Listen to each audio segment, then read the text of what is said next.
ഒരു നാടിൻ്റെ ഒന്നാകെ ഉത്സവമായി മാറി കാസർകോട്ടെ പ്രശസ്തമായ മദനന്തേശ്വര സിദ്ധിവിനായക ക്ഷേത്രത്തിലെ നവീകരണ അഷ്ടബന്ധ ബ്രഹ്മകലശ മഹോത്സവം. ലക്ഷക്കണക്കിന് ഭക്തരാണ് ബ്രഹ്മകലശാഭിഷേക ചടങ്ങിൻ്റെ ഭാഗമാകാൻ ക്ഷേത്രത്തിലേക്ക് എത്തുന്നത്. മഹോത്സവത്തിൻ്റെ ഭാഗമായി 33 വർഷത്തിന് ശേഷം നടക്കുന്ന മൂടപ്പ സേവാ ചടങ്ങ് ഇന്ന് രാത്രി നടക്കും. 12 ദിവസങ്ങളിലായി നടക്കുന്ന ചടങ്ങുകൾ വരുന്ന 7-ാം തീയതി പൂർത്തിയാകും.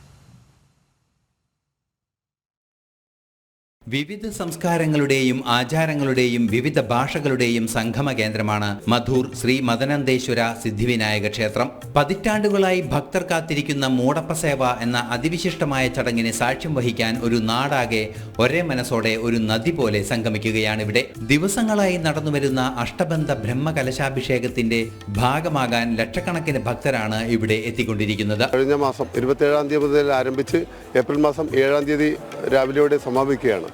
ഇന്ന് 10ാമത്തെ ദിവസമാണ്. 30-ാം തീയതി പുനഃപ്രതിഷ്ഠ നടന്നു. 2-ാം തീയതി ബ്രഹ്മകലശോത്സവം നടന്നു. ഇന്ന് പ്രധാനപ്പെട്ട ഗണപതിയുടെ വഴിപാടായ മൂടപ്പ സേവ നടക്കുകയാണ്. ഓരോ ദിവസവും ലക്ഷക്കണക്കിന് ഭക്തജനങ്ങളാണ് ഇവിടെ ഒഴുകിയെത്തുന്നത്.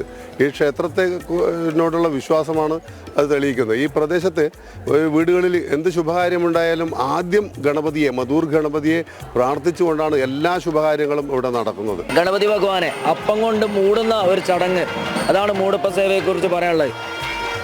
16 മുടി അരി എന്നാണ് പറയുക. ആ 16 മുടി അരി കൊണ്ട് ഗണപതി ഭഗവാനെ ശയനം നടത്തുന്ന സമയത്താണ് മൂടപ്പ സേവയുടെ ആരംഭം. ആ സമയത്ത് ഗണപതി ഭഗവാനെ അപ്പം കൊണ്ട് മൂടി ശയനം നടത്തുകയും അതിൻ്റെ പിറ്റേ ദിവസം രാവിലെ നട തുറക്കുന്ന സമയത്ത് ഭക്തജനങ്ങൾക്ക് ഗണപതി ഭഗവാനെ കാണാൻ സാധിക്കുക അപ്പത്തിൽ മൂടിയ ഗണപതി ഭഗവാനായിട്ടാണ്. പിന്നീട് ആ അപ്പം തന്ന ഭക്തജനങ്ങൾക്ക് വിതരണം ചെയ്യുകയും ചെയ്യും. അതാണ് ഇവിടെ മൂടപ്പ സേവയുടെ പ്രധാന ചടങ്ങുകളായിട്ട് വരുന്നുള്ളത്. സംഘടനാ മികവ് കൊണ്ടും ഇവർ നമ്മെ അത്ഭുതപ്പെടുത്തുന്നു.